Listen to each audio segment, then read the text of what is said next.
围在旁边，只能眼睁睁的看着两座门牙塔的倒地。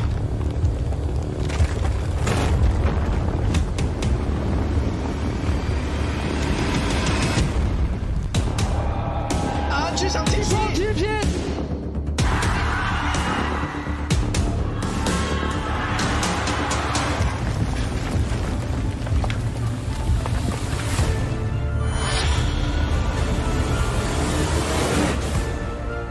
把他拉回来，哇！直接将其拉死一波单杀。丝滑。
Our sky-high ambitions, conquerors gathered in the city by the river.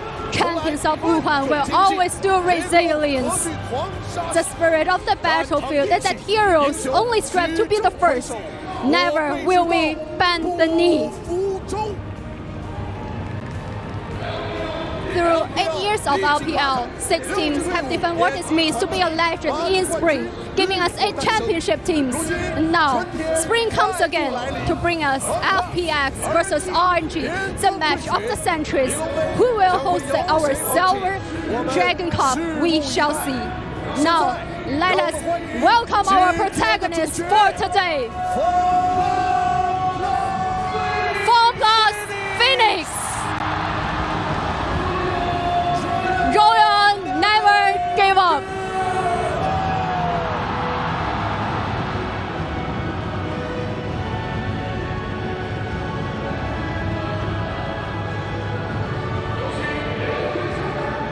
In the top lane, FPX, Nogri.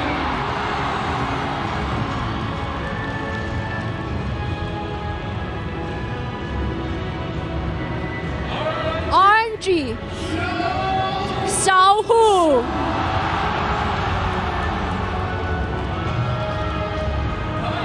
Junglers for FPX, Tian.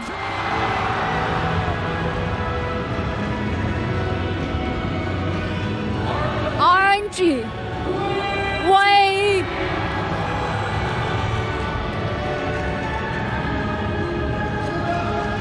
Main laners, FPX, doing B.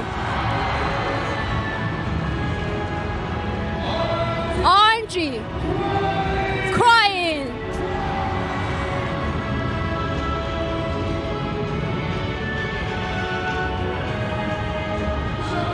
Bot laners, FPX, LWX.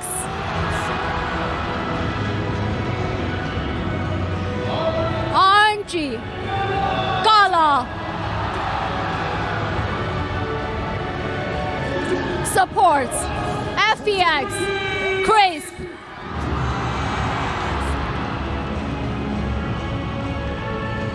RNG, Ming.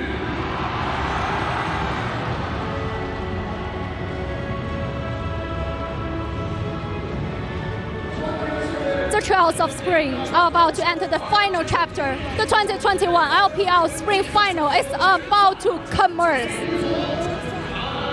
Let us all bear witness.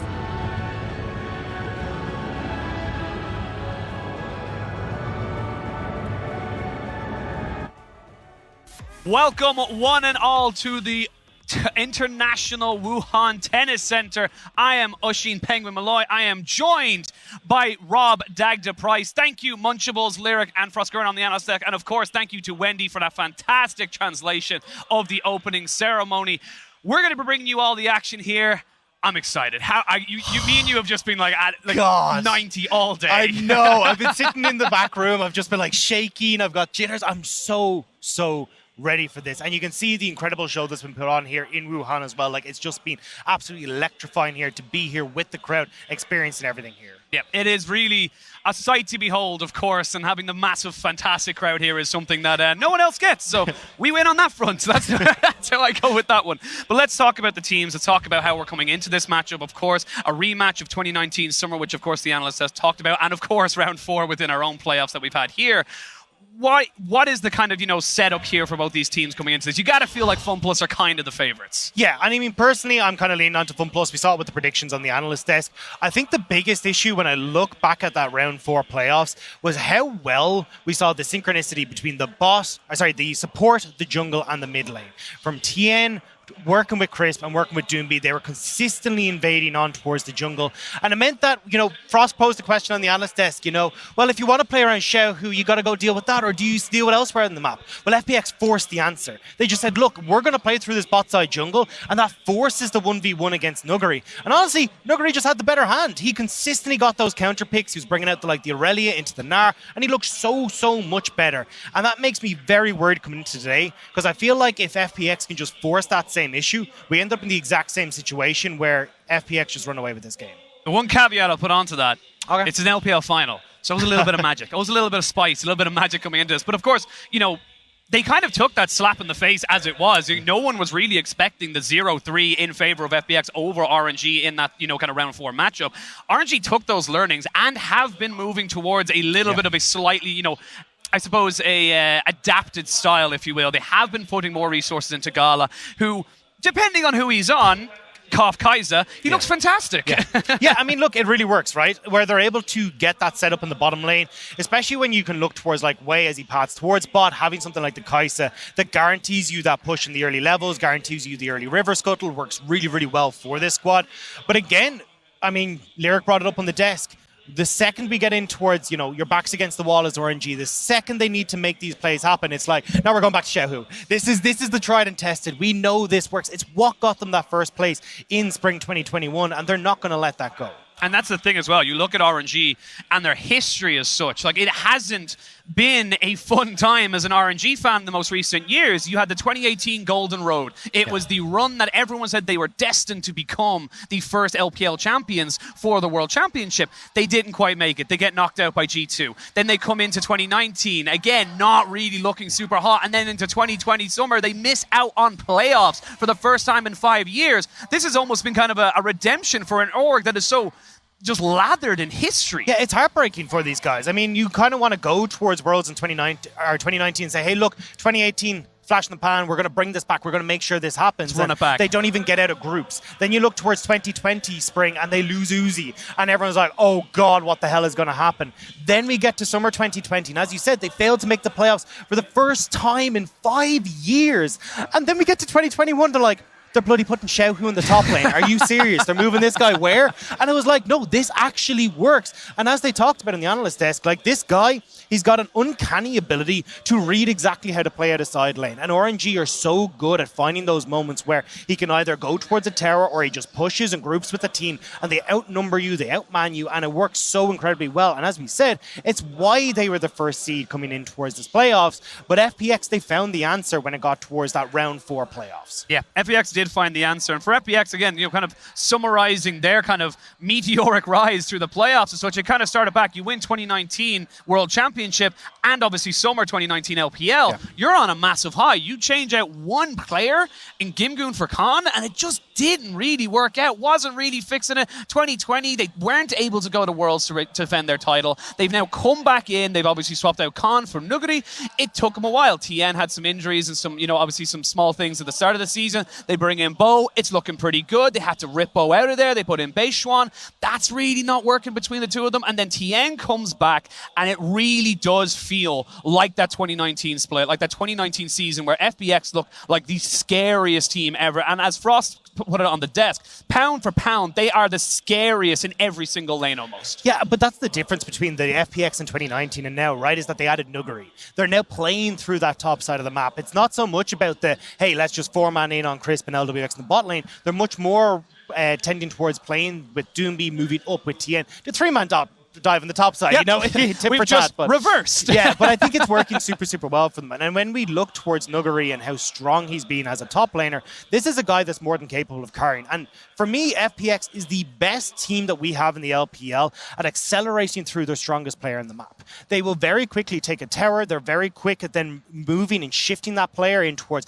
either its mid lane to try and crack that turret, looking for picks in the enemy jungle. They are so incredibly strong at this, and it's why we see them getting like the quickest game time. It's why we see them getting like the quickest first 3 towers. Like, these guys are insane when it comes towards working with those early game advantages. Yeah, and honestly, I love how you bring that up, because these are two teams that blow up on the Rift, and not in a bad way. Like, they genuinely look to just explode and push those early game advantages. You look at RNG in the regular split. They had the fastest game time of anybody in the regular split, and it's that kind of a thing that's almost like a double-edged sword, because when it goes later, we are seeing cracks from the side of RNG.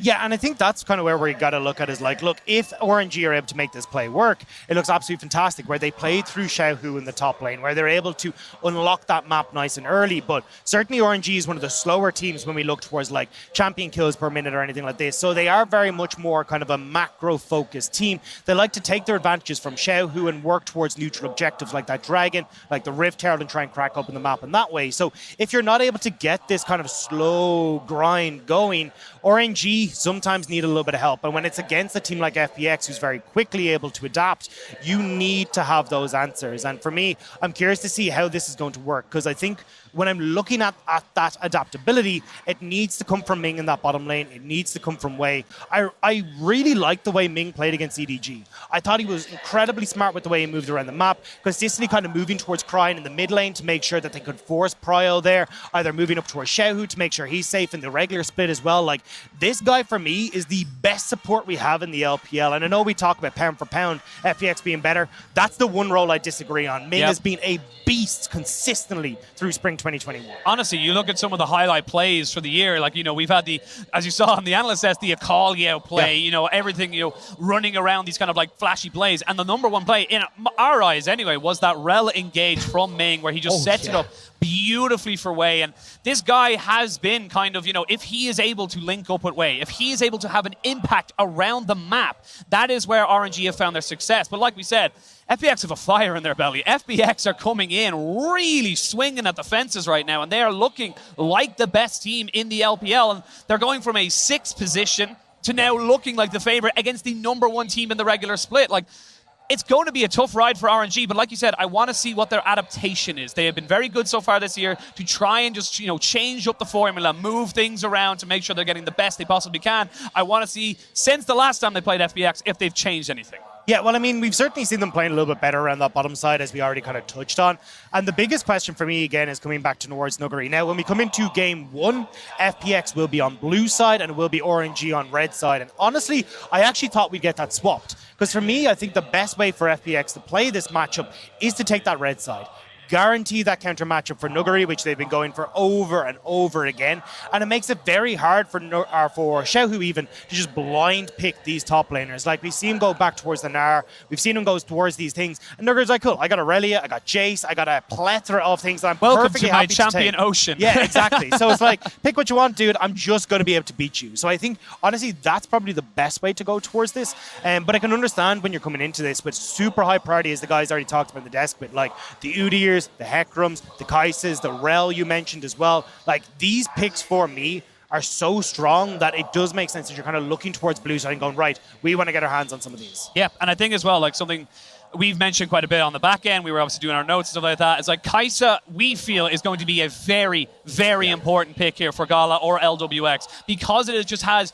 They look like completely different, players when they're on these champions. Gala hasn't looked amazing on other things, okay, but not fantastic on the Jinx. Definitely having a couple of small errors with the Tristana, but on the Kai'Sa, he has been clean. And the exact same can be said for LWX. Couple of missteps with the Tristana, but when he's on the Kai'Sa, he knows exactly where he needs to be. LWX is my favorite Kai'Sa in the league. He is That's a bold statement. Exciting to watch. Every time he gets his hands on this pick, there will be an assassination. He's done it towards Gala in the playoffs. We've seen it countless times. If you watch the top 5 plays, he's been there consistently, where just Void missile into the back, and it's just sailing beautifully in towards the back line to tear someone apart. I love watching this guy. But as we said, it's been an incredibly strong pick for Gala as well. Gala has looked spectacular, where he's able to have a little bit of pressure in that bottom lane in early levels 1 to 3, and that just opens up a little bit of pressure towards Wei, where he can guarantee a scuttle. He sets himself up nicely, and it's easier then for an RNG to enact their game plan. Yeah, and honestly, we've had so much time, as we can see now,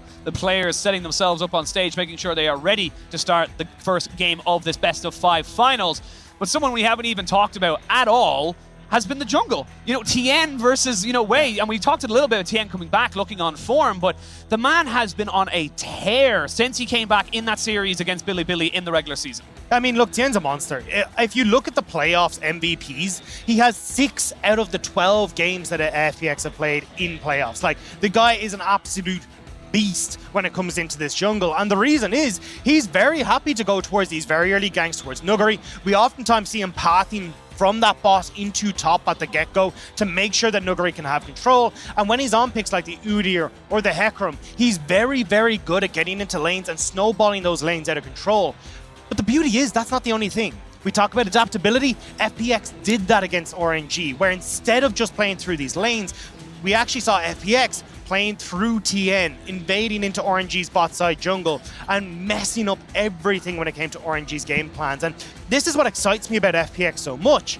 we just don't know what we're going to get. They have shown that they can change over the course. They can evolve over the course of this spring split. Yeah, they mentioned it as well on the analyst desk. You know, the Flex champions, Flex City, if you will. I'm sure it was Munchables who came up with that particular name, but it really is Flex City with these guys because you have someone, or two people more specifically, in those solo lanes that have so much flexibility, so many ways that you can go, look, is the Akali or the Sylas going top or mid? You don't know. So even on blue side, a blind pick isn't even necessarily a blind pick. Yeah, and I mean, look, it even comes back to the champions for Doomby, right? We've seen Kleds, 100% win rate. Renekton, 100% win rate. Nocturne, 100% win rate.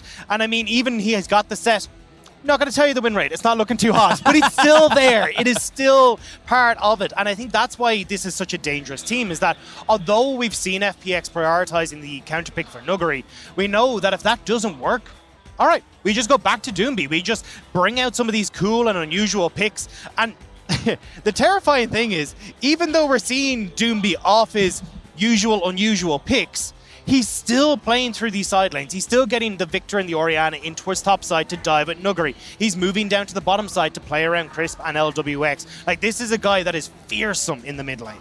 And again, we were putting a lot of emphasis on how good FPX are looking because don't get it twisted. They are favorites coming into today. I don't think anyone who has watched any amount of the playoffs, even just the playoffs, could say it any other way. But for RNG, if they can find Xiaohu the matchups, if they can get him to a point where he is able to roam around, have impact, you can, you know, as Frostgurren says, if they get him onto Lucian, he is probably the best top lane Lucian. He's 100% win rate in the world. Yeah, he's insane. He's 9 games played. He has 100% win rate on that champion. Like, this guy's Lucian is a menace. But when you look across the opposite side, right, we've still got Nuguri. Like, Jace has a 80% win rate across 10 games. Like, he's still got some of these massive picks, and we still got, like, the Gnar pick for both these guys. The most played by far in the spring split. You got 14 games for Xiaohu, 13 games for Nuguri. These guys love that champion, but you got the caveat of not always blind pickable. Yeah, no. They do like to punish it. If FPX have shown anything in the draft, is that they are fine with letting Xiaohu have it, and they are fine to be able to counter it because they smashed that blind pick in the previous rounds. Yeah, I mean, they brought out the Jace, they brought out the Aurelia. We already kind of touched on it a little bit, but this is something that I think is going to be so damn important. And when we kind of look towards, again, FPX being able to punish Wei, punish Ming, and expose the weakness of Crying in that mid lane, that seems to be where FPX have been able to get their big advantages. If you cast your mind right the way back to round 4 towards that playoff game, Doomby oftentimes in the levels 1 to 4 will be burning through mana, taking heavy trades, but coming out on top. And that meant that he was able to play towards Tien, use them and play through that advantage. But we can't see that same thing for Crying. And unfortunately for Crying, it feels like he is starting to get found out a little bit as we start to go up towards the higher echelons of playoffs and now the very finals, the grand finals of LPL Spring 2021. Yeah, and let's talk about what this means for these guys as well. For RNG, it is a retaking of the throne, getting back up into international competition where we are so familiar with seeing them in, and, you know, really cementing themselves back at the top of LPL. But for FPX, they've only ever been to one international gig. They've only ever been to Worlds, and they won it. So now this is kind of another test to see, right, well, can you run it back? Can you do it again and get that MSI? Like, you look at someone like Doomby, who there was, you know, talk and rumors about him, you know, retiring after Worlds. He's like, I did it. I won Worlds. Then he stayed for 2020. Definitely did not have a fun time then. And, you know, this is kind of, you know, a nice caveat to kind of come back into him and say, look, I'm going to go to MSI and I'm going to take it all. So for both these teams, it's huge. Yeah, especially with the likes of MSI on the line. Even for, like, players on this roster, Nuguri, the potential to go up against his old team, and Damwon Kia as well, who've just made it across from the LCK. When you look towards RNG as well, as you talk about getting back on the throne, but it's almost like these are the guys that we've been talking about from the get-go, right? When we talked about the narratives coming into spring, it was, you know, the old gods versus the new gods. It was the EDGs and RNGs versus the top esports and the JDGs. FPX wasn't part of that conversation. No. And they were really the angsty teen. Exactly, yeah. And it was just middle. like, you're looking at like a team that's really been, you know, through the fire, so to speak. I know it's a whole Phoenix thing, but they really have been when you look at it, where they lost Tien. Bo comes in, he looks great. The ceiling for this team is sky high. Bo's out of the question. Now Beishuan comes in and he's just not quite giving the team what it needs. He's not able to play off the lanes as much as they would like to. And then they bring back Tien. The guy's absolutely insane. And that's the big moment here. Well, here we are, everybody. We are into picks and bans. FPX on the blue, RNG on the red for game 1 of this best of 5 LPL Spring 2021 finals. The Lucian, very key to notice there, banned away. Tam, Kench, and Thresh. So RNG looking to try and negate the bot side. Yeah, it certainly seems to be the plan here. I mean, a lot of respect given towards FPX, towards the big picks that we already talked about, right? Alistair for Ming has been a monster pick for this guy. He is so damn good on it. His most played champion, and it will be taken off the board. Lucian as well has already been hit on. Kaisa too. But across the opposite side, I mean, Crispy's just been banned out. They're just like, nah, we don't want anything to do with it. But now the interesting question for FPX is, okay, well, what's going to happen here? Because you're going to take the Hecarim. It'll get answered by RNG with the Udyr. They can take a support for themselves here as well. Maybe something like the Leona if they really want to. Whoa. Even something like the Rakan. Okay. Whoa, okay. RNG come in with a game plan right now. They've got themselves the flex. Jace can go mid or top. And it's ADC on this Tristana. And RNG are one of the only teams in the world where I can say that Tristana can go top, mid, or ADC. And that is a big, big flex as you talk about. The thing is, though, you will get an answer on this next rotation. Because chances are you're going to need to take something like the Lilia or a Nidalee if you really want to play that AD mid laner style and an AD top. So for this, you gotta go, okay, we're locking this in, FPX get an answer. So I just secure the bottom lane here as FPX. I take my hands off the wheel and just go, cool, we will wait to see what you want to do, and then we can go towards our game plan. They lock in the Xayah. Do they lock in their support? FPX hovering that counter pick Aurelia. We saw it in the playoffs and throughout of the regular split how damn good Nuguri can be. Okay. And it is locked in. This man does not need an introduction on this champion. No, he's a monster. And he absolutely wipes the floor with Xiaohu on this pick as well. I am so damn excited to see Nuguri on it. Now, in the series against Ore did a really good job of camping Nuguri, making this pick absolutely obsolete. So if RNG do want to play that style, can work, and it means that Tien will need to give resources towards Nuguri in that top lane. There's the Udyr that we're expecting. So essentially this says that, okay, either we're going to go towards an AP top laner like the Gragas here, coming in for RNG, or that Jace is guaranteed top, you're getting the Tristana bot side, and we can try and figure something out else along the way.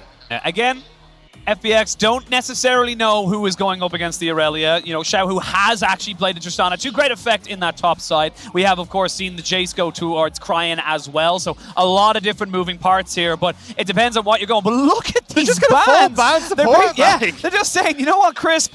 No, you don't get to play League of Legends. 4 bans from RNG and 5 if you can count the Alistair on FPX. Yeah, and I mean, you can keep going down the list here, right? Nautilus is going to be a big one for me looking at this. You can potentially go towards the Leona as well. Yeah, I mean, for RNG, this is really putting the pinch onto Chris. Maybe this is where we start to see some of the more creative stuff coming out, but we are still on 11.6 here. There's the Leona ban. So it's not like those enchanters have really risen up in priority here. So, I mean, honestly, as FPX, you're looking at Nautilus, you're looking at Braum, Gragas as well in that flex priority there, but yeah, I mean, you're right the way down in tier list when it comes towards these supports, but overall, RNG, you can kind of see, look, they need some sort of engage tool here. They've got the Udyr, isn't already going to satisfy that. You can maybe look towards the Seraphine or something for Cryan in the mid lane, but that hasn't been the big calling for Cryan in that mid lane yet.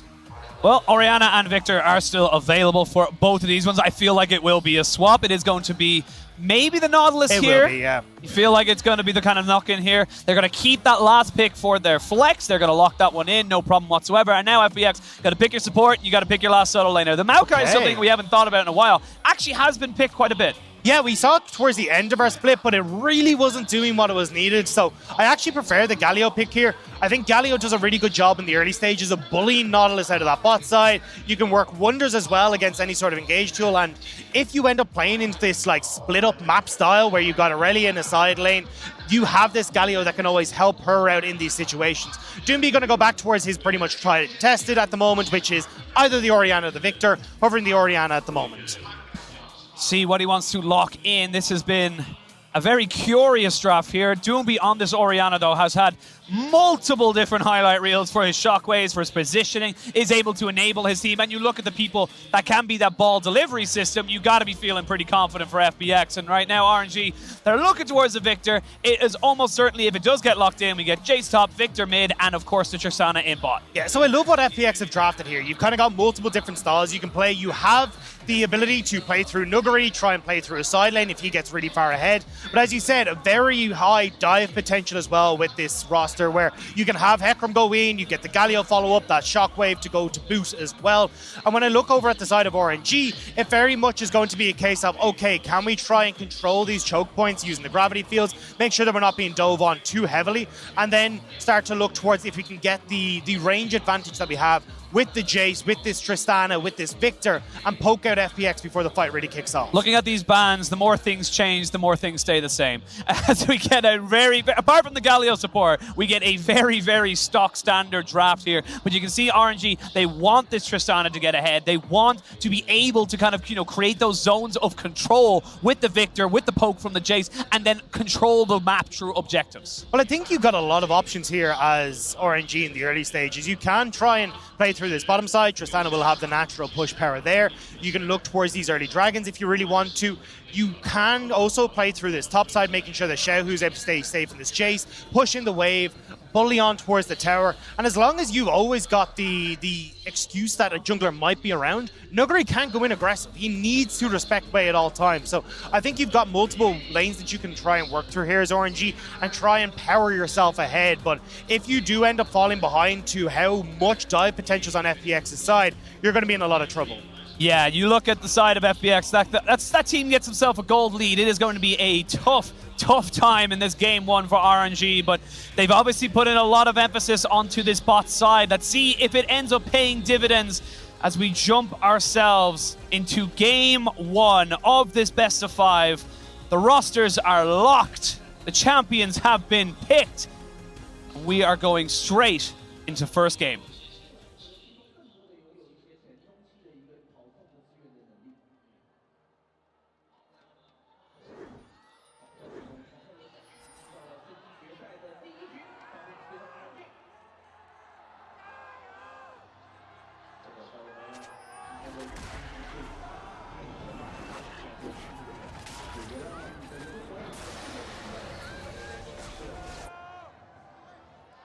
The crowd is loving it right now. 12,000 people in the Optics Valley International Tennis Center here in Wuhan. As we start off the game, and momentum is such an important factor for these two teams. We saw how quickly FPX can explode onto the map. We can know how both these teams can use an early game advantage. And that's the big one here. I'm literally looking at the FPX team and going, right, what did you do in round 4 playoffs, right? You grouped up with Crisp, you grouped up with Zumbi and Tien, and you invaded onto that bot side jungle.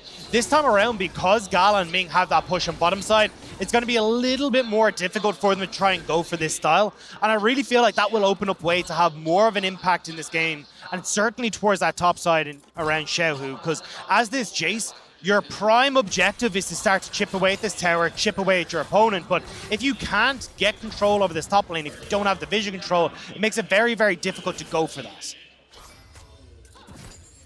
Well, already straight away, RNG getting some push priority. It is something, of course, with the passive you get with the Tristana, able to get that early little bit of push, get your early level 2. You have to respect that burst as well with the Halo Blades. And right now, these seems to be all pushing lanes for the side of RNG. They are going to put a lot of damage on the Crisp, but he is forced to flash. Big summoner down here for FPX. Yeah, and it's going to put some manners on this FPX bot lane as well. As we already said, look, you've got a lot of pressure coming through from Ming and Gala. And with both junglers pathing towards this top side, you can actually have Ming and Gala now play up towards this scuttle. And you've got a prime target increase if FPX try to work as a 3-man unit to protect that scuttle. This is why we see such an emphasis onto something like Tristana, because you get, not only do you get massive late game, I'm going to stop myself, Xiaohu, being kept honest here by Nuguri. He does have to make sure that he doesn't get too cocky or too comfortable. But like I said, the Tristana, a lot of the early game priority despite being seen as a late game champion. Yeah. I am looking at this top side though. RNG do know that Tian is up here. They had a ward on the blue buff that's just timed out, so they're well aware of Tian's pathing here. And you can already see Wei is moving in just to see if perchance they can find a horsey run coming in here.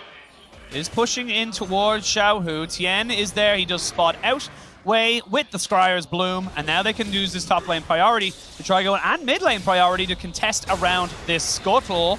It's going to be taken by Tien. Now that they want to go for a fight, you don't win this way, but there's no flash, and now Tien's a little bit too far forward.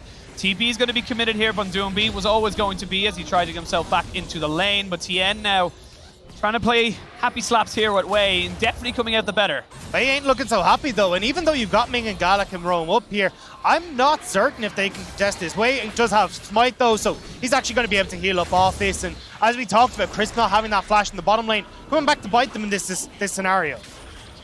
Small inches of advantages that turn into miles in the late stage. We'll see how this jungle matchup does go on as we bring ourselves later on into the game, but right now it does feel like it's RNG with the early pressure in the lanes, with the early advantages, and they're the ones dictating the pace. And I'd love to see, as you see, RNG just backing now, you reset, you have Wei already on this bottom side, you can turn this straight into a dragon. And the fact that you still have no flash on towards Chris means that you've always got the advantage in this situation.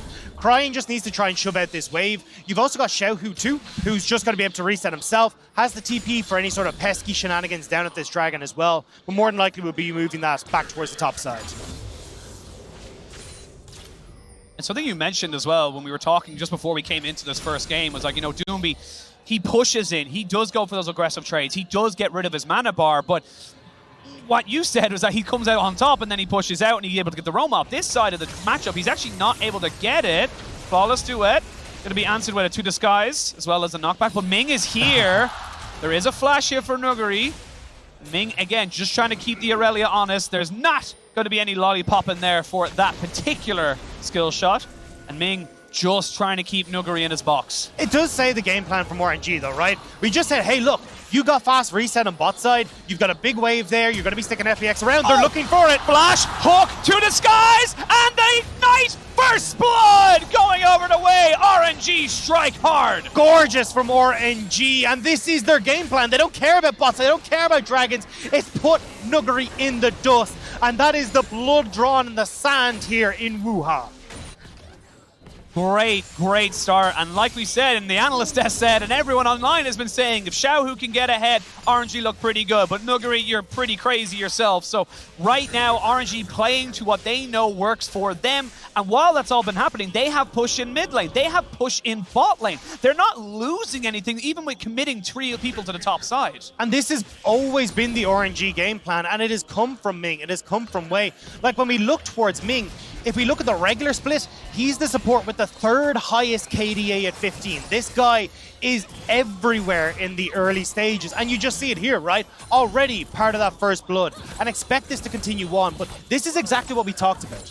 If FPX are not able to control this bottom side of the map, it allows Ming to roam. And when you have this Tristana, it offers so much safety to Gal in this bottom lane. It's not like you're going to be able to really get on towards this Tristana as a Galio. Like, even if you have your flash, she just rocket jumps out of there.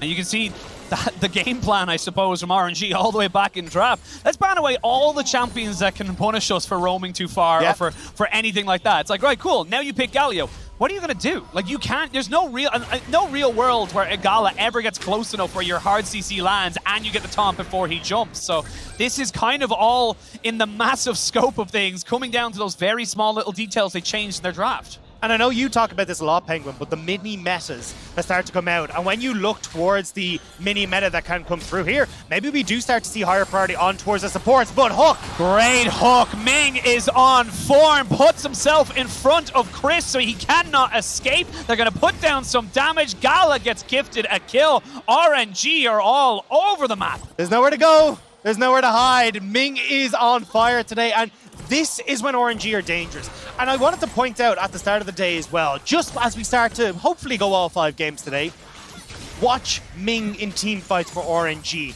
Watch the hooks, watch his target priority. He is next to none when it comes towards target selection in these fights. LWX and Doomby will not be safe when this man is around. 2 kills for RNG in game 1, 100% kill participation for that man in the bot lane in black and gold, Ming, and this is exactly why you mentioned he is probably, if not definitely, the best support we have in the league. Invade here on top side though. You have Doombi already cheating across. He's got pressure there. You've also got Nuggeries pushing in that wave. So red buff stolen on top side for that play in the bottom lane, but you're honestly going to be pretty okay with this. This is dangerous though for FPX because you can have Gala push in bot lane and he can rotate up first, and you've already got Ming in the area. Crisp trying to force mid priority here with Doombi, but Doombi's out of mana. Doombi not in the best of situations to contest this, but it looks like the rest of RNG don't really want to go for it. They know it's going down. They know they're not really in the best of situations to contest. They're going to get themselves reset and back themselves up. Or are they? They are pinging towards this top side. You can see question marks coming down. Ming is just sticking around. They're just, yeah, exactly, hanging on for a second or two to go, okay, do they try and suddenly use this Rift Herald top? Do we need to be able to try and counteract this? But RNG are happy to make this trade right now. Gala staying on this bottom side, LWX can't defend, and you can see he's already starting to work his way through these turrets, making sure that he's keeping this advantage over LWX that all started with that early flash burned onto Crisp.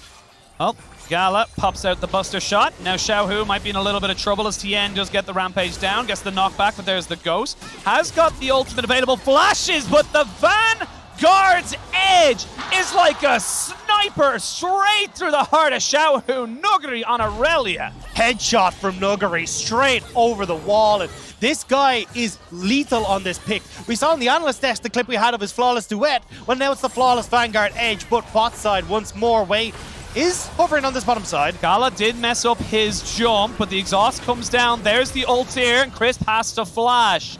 It was a bit of a move here, but you've Wei on the bot side. Wei is on the bot side. You've also got Cryan, who does have TP up in a few moments. Crisp hovering here with Tien. Oh, but they have got Tien here as well. Crisp is going to get a heal here. Is he going to be able to keep himself alive? No! It's a trade of 1-for-1. Jungler for support. You don't have your AD carry, and Gala, it looks like he's not even going to try and help out his support. He's just going to have to sacrifice Ming. He would put himself in too much danger, and now we're at 3 apiece. Really smart pathing from Tien, staying just out of sight on that bottom side, baiting in Wei. They knew that the RNG jungler was going to be on the bottom side of the map, and they bait him in perfectly. Now, on top.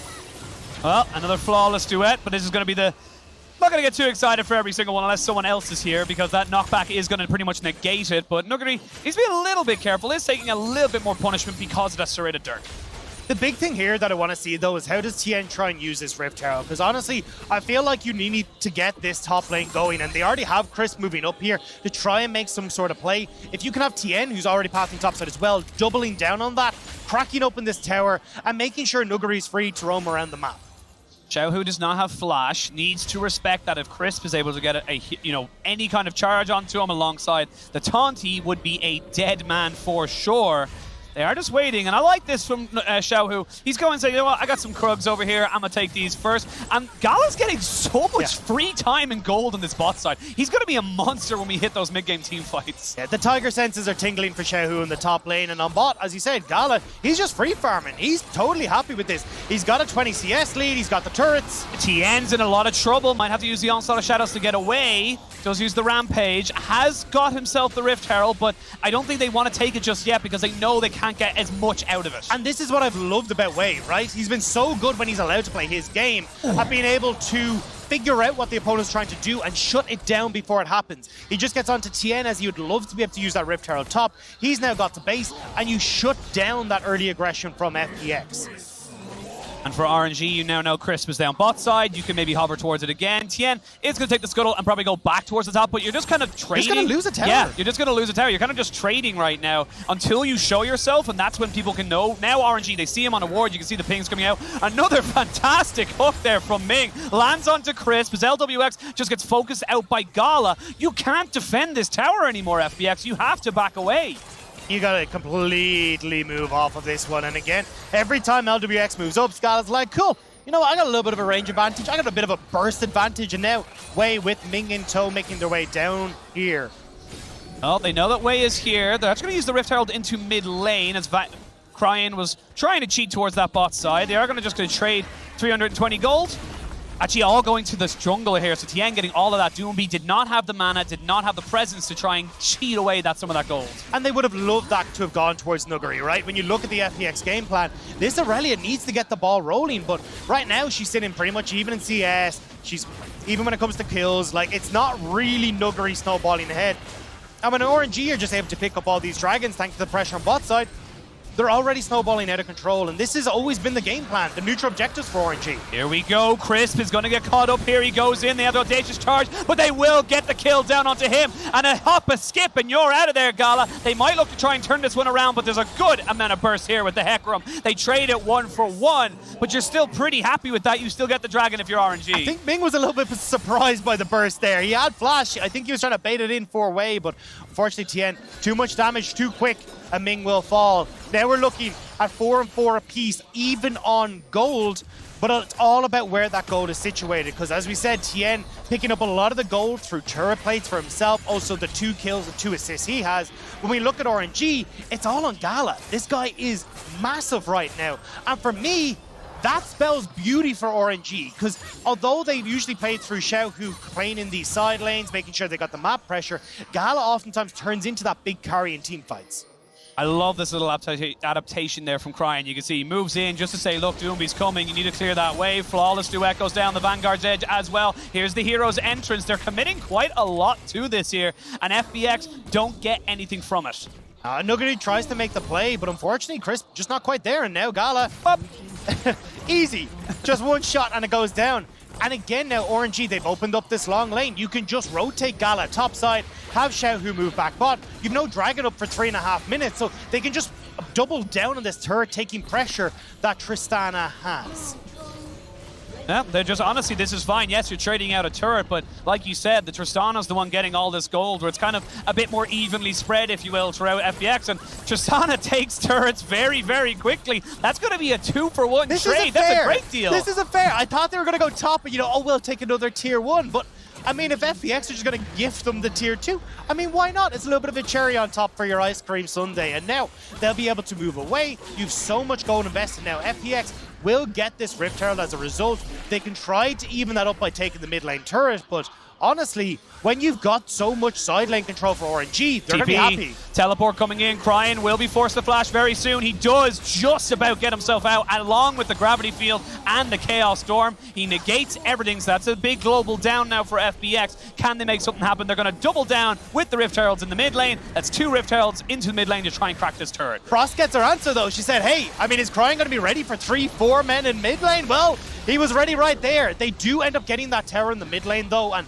although this is kind of nice from a gold situation for FPX, I don't feel like it ends up giving them a huge amount of pressure in this situation, because as RNG, you can still have Victor clear these waves relatively safely. You can still keep that vision control in your favor, make sure you're spotting out anything FPX wants to do. And as long as RNG continues to play around Gala and play through this strong lane, they're going to be okay. They've actually shifted Gala towards mid lane, and it looks like they're going to, with this dragon in 2 minutes, look to keep control of this river and then add another dragon to that belt.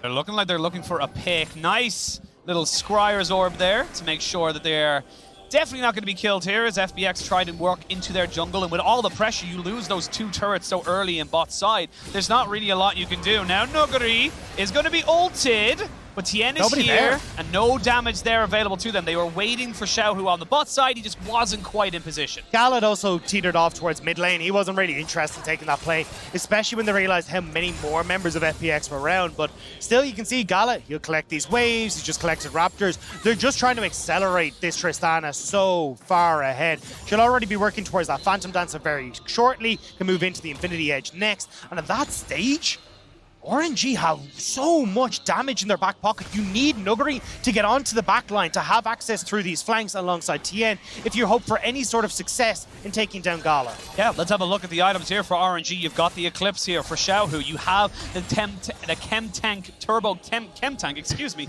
A lot of different tets, but and you know, you're working down towards the line. You've got your Kraken Slayer. Like you said, you will have your Phantom Dancer as well.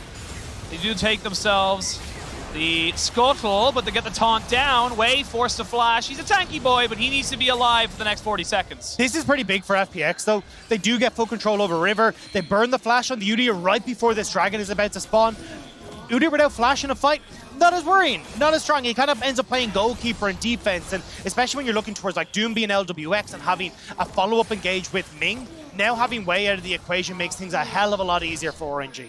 Yeah, well, the river belongs to FPX. They are the first ones to set up camp. They are the first ones to be able to set themselves up and ready. There is no Baron to trade for this, but it looks like the side of RNG, they're going to trade off the Dragon for the side wave pressure, get in some more gold. And this is the kind of game that RNG love. This slow pace where they have side lane turrets in their favor.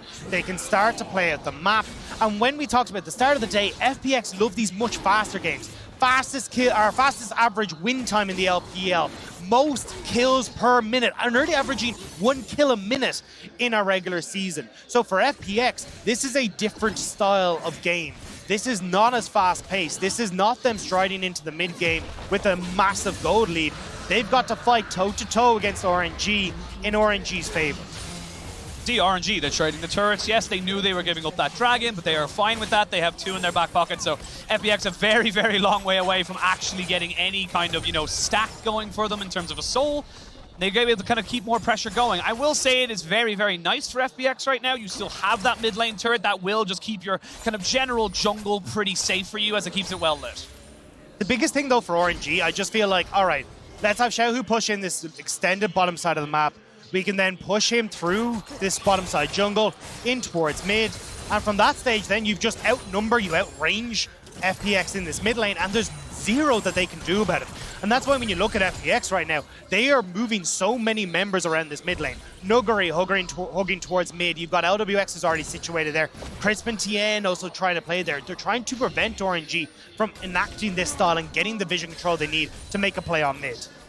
Well, looks like FPX might be trying to go for a play onto this top side. They are just advancing their vision, pushing in the waves. Cryan realizing that he doesn't really have anyone, as you can see on the minimap and on the screen right now. RNG are pushing towards this bot side. They want to try and find Nuguri pushing far too far forward, and without that tier 2 to protect him, Nuguri has to back away. I would have loved to see the vision go in here on RNG on the bot side, though. They actually don't have any, it looks like, left in the tank, so you don't actually have the full vision control now to move Nuguri safely, like quick path towards mid lane. And as long as Cryan is being shoved in this mid lane, you're not really under any pressure as FPX, because hey, look, we know that we've not got Xiaohu in our jungle, and we know where Cryan is situated. Xiaohu needs to be careful. They now know Tien is there. Tien also knows that he knows he's been spotted, so everyone just kind of backs away. They don't want to take that fight. You now have the Stride Breaker here for Nuguri, so a big, big power spike for him. He's got himself 2 items, and you've got the second item as well for the Dead Man's Plate for Tien. Again, this is RNG territory. This is how they like to play. Slow and steady. Side lanes, cool. Let's go and play through them. Wait, hovering for Xiaohu. Yeah, hovering for Xiaohu. Tien now spots that Wei is there. TP top. TP top. They're going to try and catch out Cryan, who has got a TP of his own. It's a double TP. They don't know exactly where he is. They are going to find him now. The shockwave flash! Oh my god! Do and be, take a bow! Just take a bow, tip the sombrero, and say thank you very much. That was gorgeous from Doomby. Now they actually move straight towards Baron. They're like, hey, look, we've got the pick on the mid laner. He has no TP. He has no TP. There is a ward in the back of the pit. This is how FPX explode advantages. This is how they take game. You have taken that tier 1, but you're a little bit late to this rotation. There's the ultimate coming down, as we can see. Wade jumping in. Wade's in the pit. Not going to be able to get it. 3 HP, and it goes over to FPX, but now the fight can ensue. They've got the damage. You've got Xiaohu. You've got Gala. Can you get the damage down? You can see everyone's going away. Push in with Gala, and he gets himself a kill. Wade is fighting back. Double kill for Gala. Can they get the auto attack off? No, they cannot. They get 2 kills very quickly after the Baron, but it is FPX who pick up the ball. And you still got 3 Barons on Tien, Doomby, and LWX. And when you look at this 4-man team from FPX of Tien right the way down to Crisp, that's fine. You can start to push in, you can start to create pressure, you can start to dissuade RNG from being able to play through these side lanes. And especially for Nuguri, right? When Nuguri spawns here, he still has Crisp who's able to join him in a side lane with that ultimate, but this is so well orchestrated by FPX. You can see Doomby checks the bush with that vision and flash forward into the sombrero. Cryan's, he's got no hope. There's nothing he can do. Played it as well as he could, and you can see here, Baron goes down to about 6 HP, I believe. They all go in 3 HP, I believe, if I look at that correctly. And they're able to finally take it, but it's the fight after it that keeps RNG in this game. Yeah, and you can see how much damage Gala's been able to dish out here, right? He basically dishes all of it out onto Tien. Tien's forced away. He gets in onto the backline there as Crisp is forced to flash to try and dissuade him. Like, Gala is huge right now.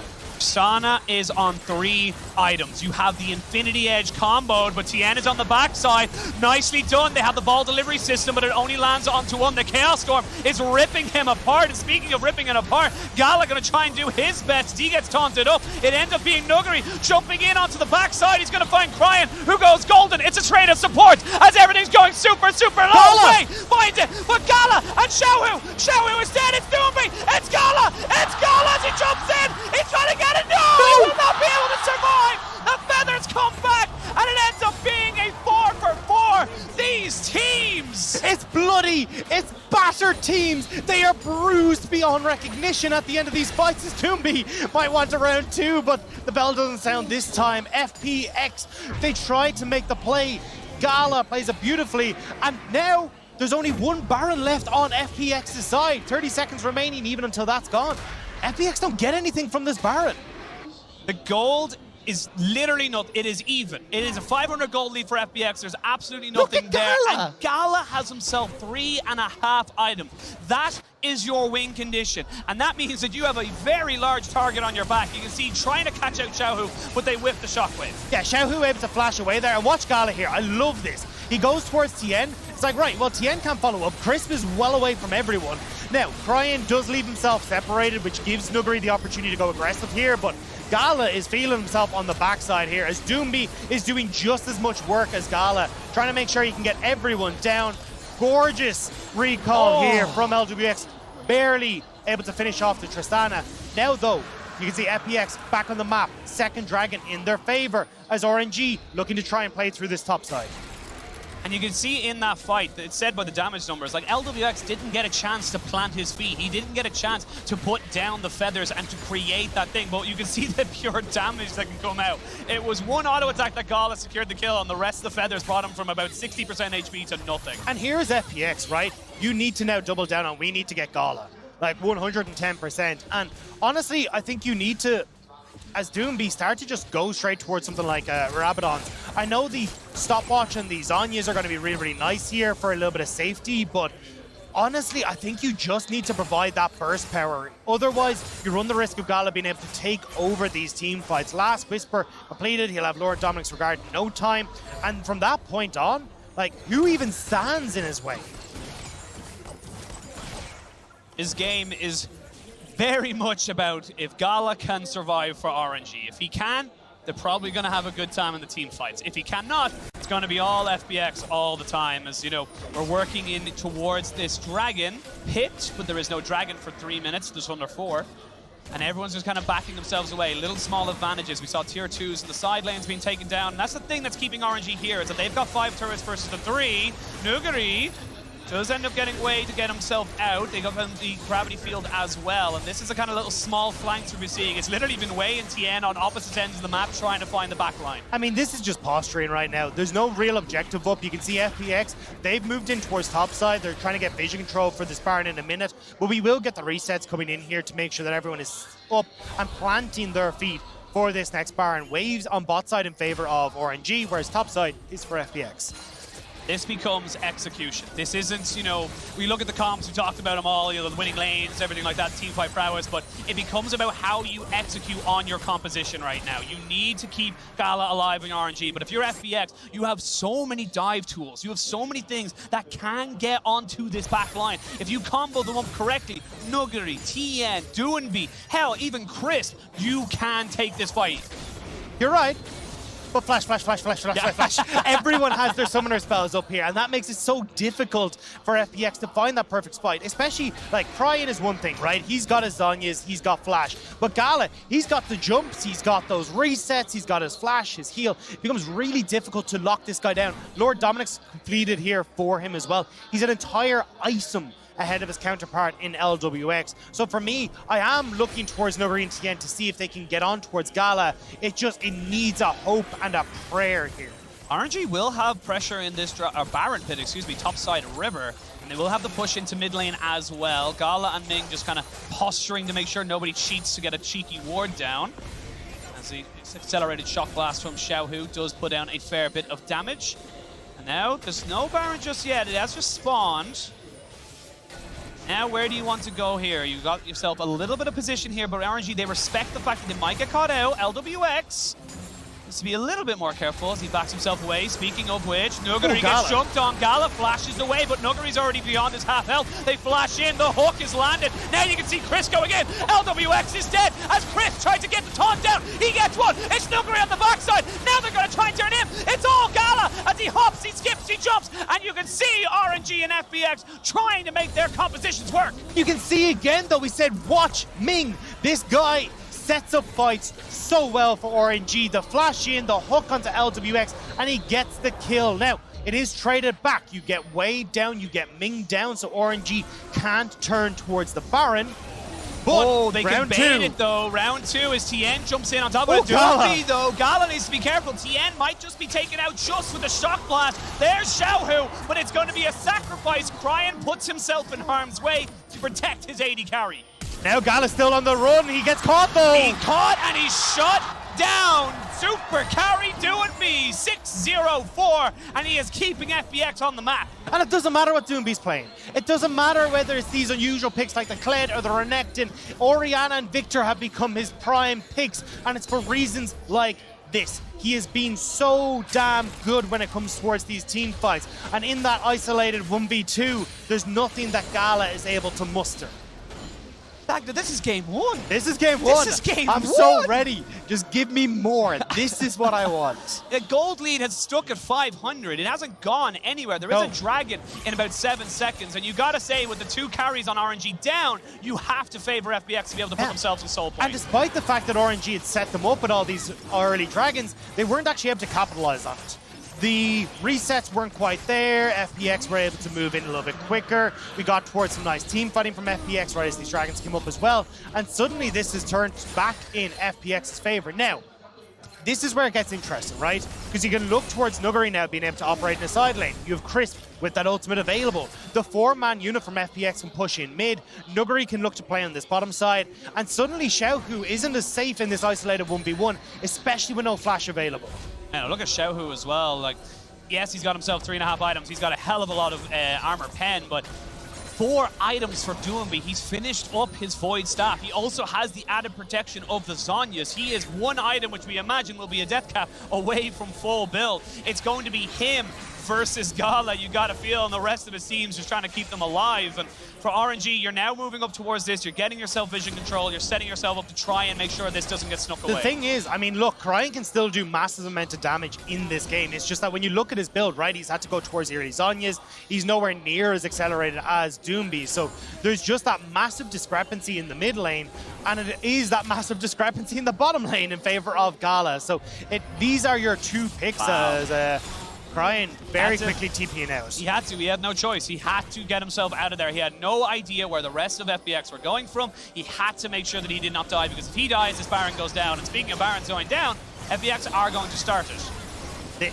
Being in the pit, though, means that they don't have a huge amount of flank opportunities, and Gala can stay pretty safe. It's dead. They can go for it. They don't need to go for anything. Shockwave lands on the 2. They lose Crisp, but they gain the Baron. Now, can you get anything else? The flawless duet does not land. Gala taken down so quickly. Vanguard dead right out, but Nuguri is a little bit isolated. The rest of his team comes back out on top of the blast cone. There's the outside shadows as he gets Diane away, and that's going to be it. Nuguri baits them all in, and RNG are now running for the hills. They cannot fight this. FPX bait and outsmart them around the Baron, and FPX get the ace. Nuguri is inhuman. The fact he managed to get that stopwatch into the flawless duet right as Gala jumped over the wall means that now FPX are in prime position. They've got the Baron, they've got the wave. They can look to end it all here, Penguin. They can go for the first victory in this best of 5, and what a way to do it. It was RNG getting advantage after advantage after advantage, and FPX Nuguri, FPX Doomby step up for their team, and they will take first blood in this best of 5. What a game 1. Give me more of this. This is the LPL finals that we wanted. This is what we expected from both of these teams. And the fact we are getting these individual performers that make or break these series says it all, Penguin. But a way to kick it all off. And I think for a lot of people, there's a lot of positives there for RNG. You had a lot of things that went well for you in the early game. You had a lot of things that came out and, really did cement that lead on top of Gala. You had a lot of pressure on the map, but I think it comes down pound to pound, like Doomby and Nuggery. They're monsters. They're built different, They're just built different. These guys, like you said, the genius to bait everyone in, to land the Vanguard Z, the Flawless Duet, and to combo up.